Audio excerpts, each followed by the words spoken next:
everyone, and welcome back to our Glow For It YouTube channel. I'm really excited about today's episode. We've literally never done anything like this before, but we have decided to call this episode Glow For It Fails because we wanted to take you through some of our products that have been brought to market, but also the long process and journey that goes into making and formulating our products. One of the big things for me as a founder of a beauty brand is ensuring the quality of our products. If anything, that is my primary focus.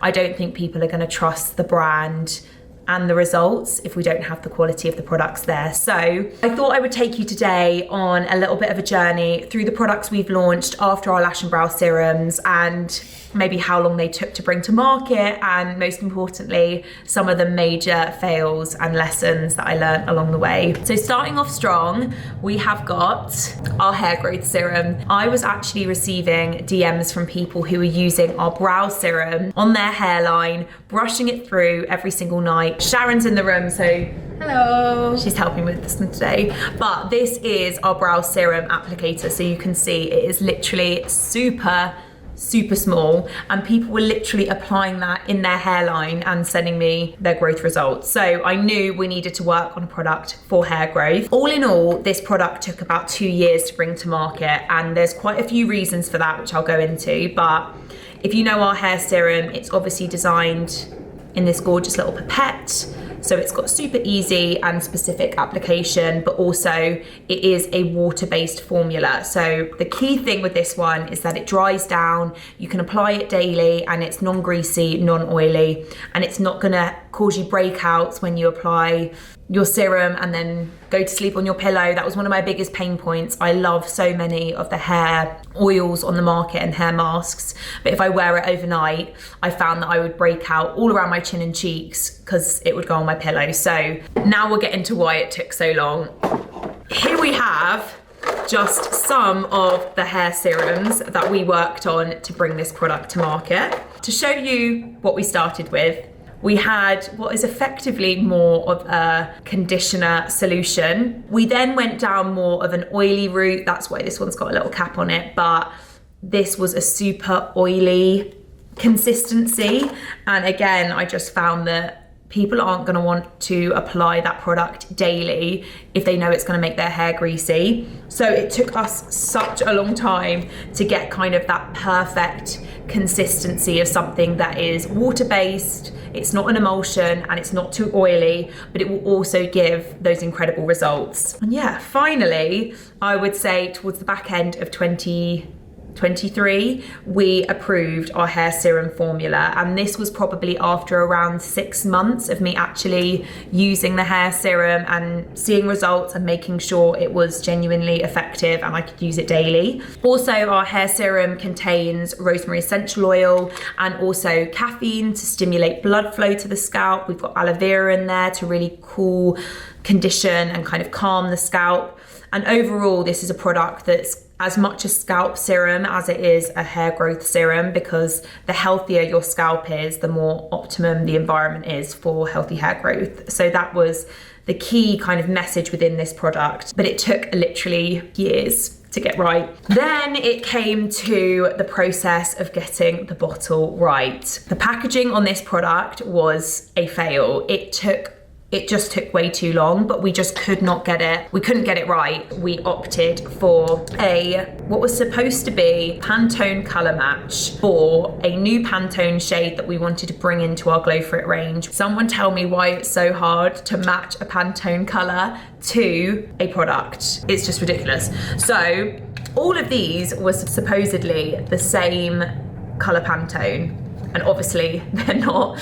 Every single sample we received was either too yellow, this one was a little bit too pinky, this one just felt almost white, it wasn't giving that luxury cream feel. The bottles itself, I would say, added about 6 months onto the production time. It took forever. I actually purchased a Pantone book to try and find the perfect Pantone colour match. £190 for that. Did you know that? Sorry? £190 that. for that? They're crazy. They're so expensive. But I thought, right, we'll keep it forever. In this, we found what we thought was our desired Pantone colour. And as I say, that is what we sent off, and we kept getting different samples. So in the end, we had this Fujifilm Instax camera, and I was like, that's it. That is the perfect cream. That is exactly what I want to add into our Glow For It colours. So in the end, we had to buy 2 of these and send them off to all of our different suppliers to get them to do a direct colour match to the camera. And in the end, we got the colour match. A key lesson there is just sometimes you need something physical for people to colour match to. I know lots of people work off Pantones, but it can be really hard to get right. So in the end, with the colour match, we came to our cream Glow For It hair growth serum. Quite a long process, but we got there in the end, and I love her. Product number 2 in our Glow For It fails, it is our lip oils.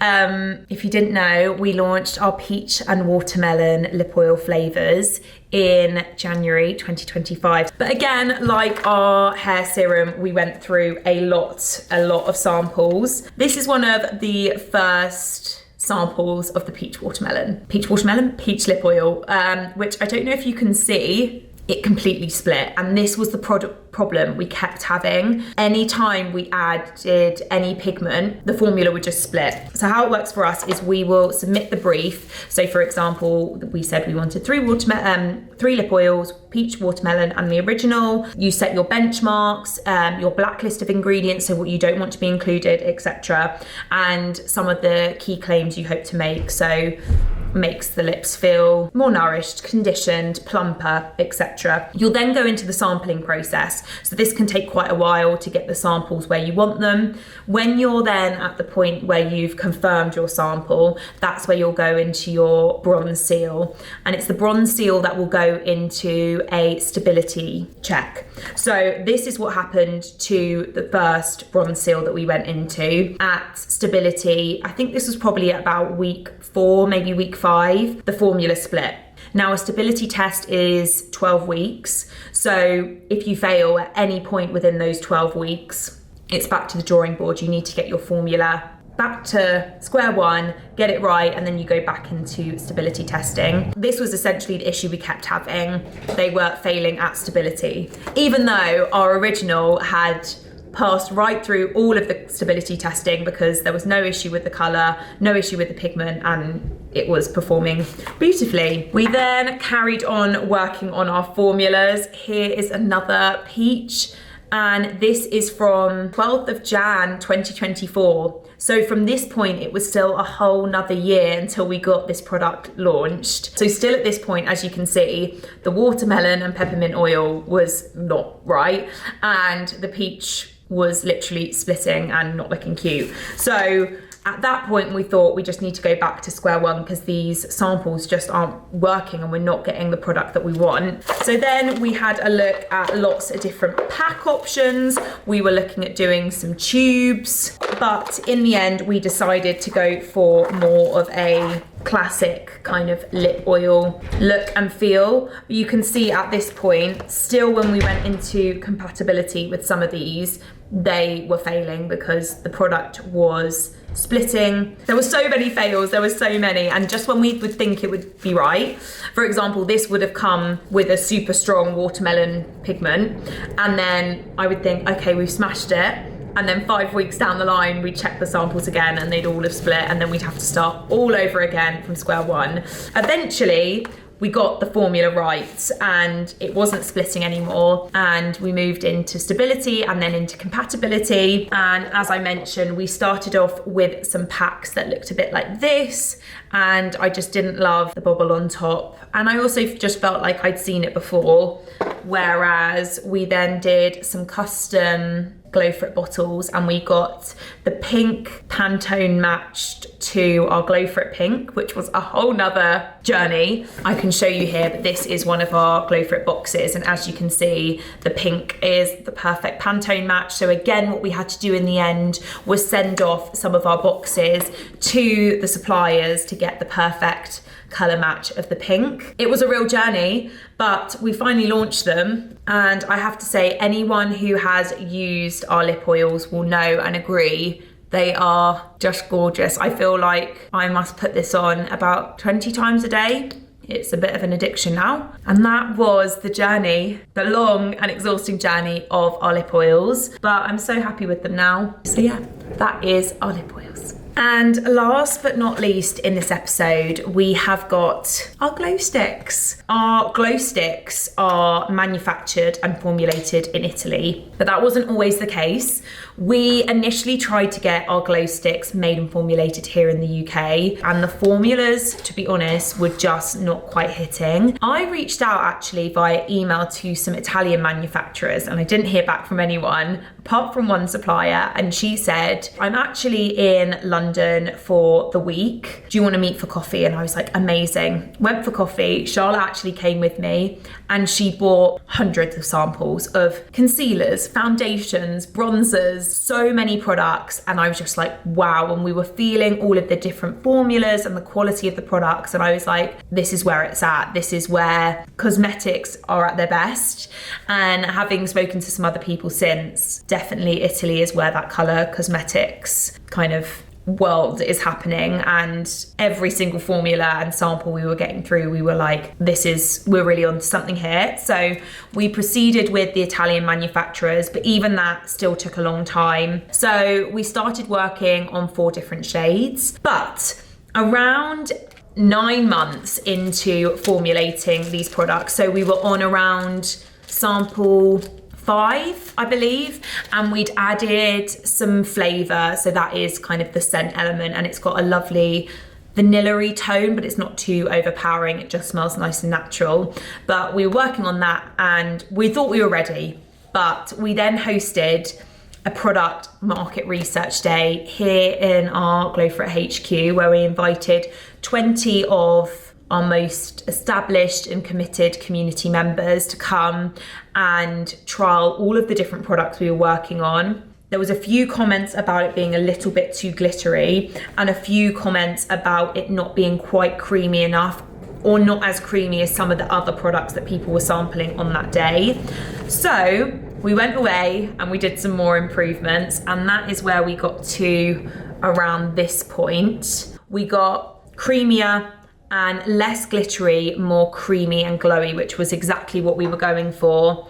We found a stick that was a similar pack to the blush sticks we currently had, and we thought they could sit nicely in the collection. We then shade matched to some pink tones, but obviously that was going to be too similar to the blush sticks. So then eventually we sent off to get a colour match to the hair serum, which, as you know, was a long process to get a colour match right, but now we had that bottle, we could just send that to anyone and they were able to colour match for us. And then we were ready to go with our glow stick, and here she is. And to put it in perspective, the brunch we had was in February of 2024, and the final glow stick launched March 2025. So that was still another year and 1 month post working on those formulas for nearly 9 months. So again, this was a 2-year project that it took to bring these to market. It has been a long journey, but I feel really proud that we went on that journey because we listened to the feedback we got from our customers, we made the improvements, and we also know that the products we've launched are of the highest possible quality and standard. Nothing was rushed, and we made sure that people were getting that gorgeous glow, but with the added skincare benefits, with the fact that they were made and formulated uniquely in Italy, Vegan Society, Leaping Bunny, all of that good stuff that we didn't want to compromise on. So that was our glow sticks. But I think that's what's exciting, and that was a key lesson for me as well. If I had been really stuck to only manufacturing here in the UK, which initially I was, we wouldn't have got these glow sticks out because the quality of the samples we were receiving just weren't high enough. It's been a journey, but I hope some of you found that interesting. I feel like that's quite different to what we've done before. And if you want any more sitting down, talking to the camera style videos, I'm more than happy to film them because I do really enjoy them actually. And there's a lot more Glow For It fails still to come, and probably still a lot more that I can show you from the journey so far. So let us know if you've enjoyed Glow For It fails, and we will bring some more your way. And as always, thank you for all of your support. We wouldn't be here formulating and making new and exciting products if you guys weren't there to support us on our journey. So we really appreciate it. If you could give us a follow on our socials at Glow For It, and also like and subscribe, we'd really appreciate it. We're trying to grow our little YouTube channel and community here. So, and I hope you enjoyed. Sending you all so much love, and I'll be back again soon.